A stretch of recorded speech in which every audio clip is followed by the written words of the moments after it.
ಈ video start ಮಾಡೋ ಮುಂಚೆ ಒಂದು 1/4 kg ಗಮನ ಇಲ್ಲಿ ಕೊಡ್ರಿ. ಸೊ ಈ ವಿಡಿಯೋದಲ್ಲಿ ಸ್ಟ್ರೈಟಾಗಿ ಇವೆಲ್ಲ ಸೀನ್ಸ್ ಕಾಪಿ ಅಂತ ಹೇಳಿಬಿಟ್ರೆ ನಮ್ಮವ್ರು ಪಟ್ಟ ಕಷ್ಟ ವ್ಯರ್ಥ ಆಗಿಬಿಡುತ್ತೆ. ಅವು ಇನ್ಸ್ಪೈರ್ ಕೂಡ ಆಗಿರ್ಬೋದು, ಆದರೆ ನಿಜನೂ ಕೂಡ ಹೇಳಬೇಕಲ್ವಾ. There are more than 6,500 languages in the whole world, but today in this video I choose to speak the facts.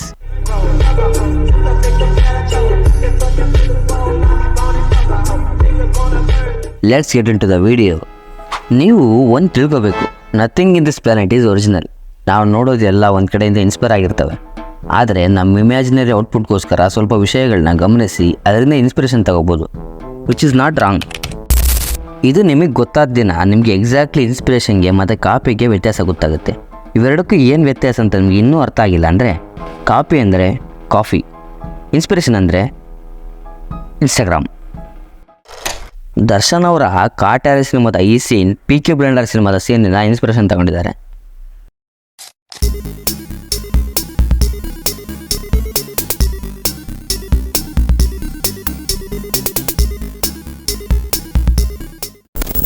Kiss 2019 release ಆಗಿದ್ದ ಈ ಸಿನಿಮಾ 100 Days with Mr. ಅರಂಗೇಟ್ ಅನ್ನೋ ಸಿನಿಮಾದಿಂದ ಸ್ವಲ್ಪ ಅಲ್ಲ, ಆಲ್ಮೋಸ್ಟ್ ಸಿನಿಮಾನೇ ಇನ್ಸ್ಪೈರ್ ಆಗಿದ್ರು.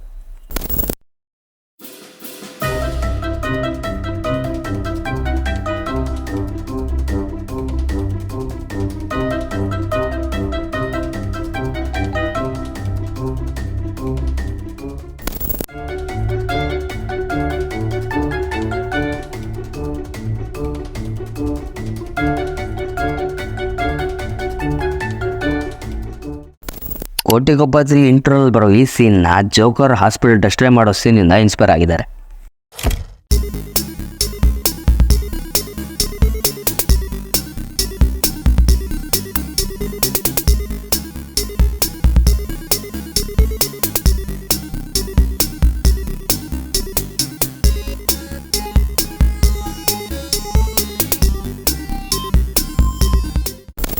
ಗಣೇಶ್ ಅವರ ಝೂಮ್ ಸಿನಿಮಾ ಕೂಡ ಲವರ್ ಕಮ್ಬ್ಯಾಕ್ ಅನ್ನೋ English ಸಿನಿಮಾದಿಂದ ಕಾಪಿ ಹೊಡೆದಿದ್ರು.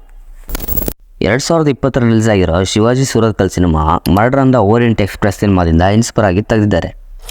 ಆ್ಯಂಡ್ ಪುಷ್ಪಕ ವಿಮಾನ, ಇದು ನಿಮ್ಗೆಲ್ಲರಿಗೂ ಗೊತ್ತೇ ಇರುತ್ತೆ. ಹಾಲಿವುಡ್ ಸಿನಿಮಾನ ಹೆಂಗಿದ್ರು ಕನ್ನಡ ಜನ ನೋಡಲ್ಲ ಅಂತ ರೀಮೇಕ್ ರೈಟ್ಸ್ ಕೂಡ ತಗೊಳ್ಳೆ ಡೈರೆಕ್ಟ್ ಸಿನಿಮಾನೇ ಕಾಪಿ ಹೊಡೆದಿದ್ರು. ಅದರ ಪರಿಣಾಮ ಈ ಸಿನಿಮಾ ಈಗ ಯಾವ ಡಿಜಿಟಲ್ ಪ್ಲ್ಯಾಟ್ಫಾರ್ಮಲ್ಲೂ ಅವೈಲಬಲ್ ಇಲ್ಲ.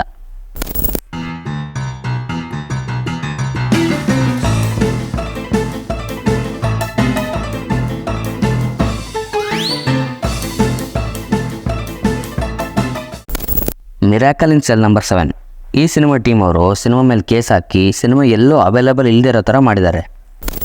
ಅವನೇ ಶ್ರೀಮನ್ ನಾರಾಯಣ. ಈ ಸಿನಿಮಾದ ಸ್ವಲ್ಪ ಸೀನ್ಸ್ ರ್ಯಾಂಗೋ ಅನ್ನೋ ಆ್ಯನಿಮೇಟೆಡ್ ಮೂವಿ ಥರನೇ ಇದೆ.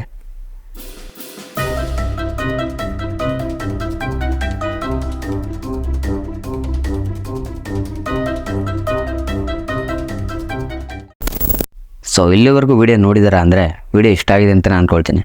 Meet you in my next videos. Take care. Bye bye.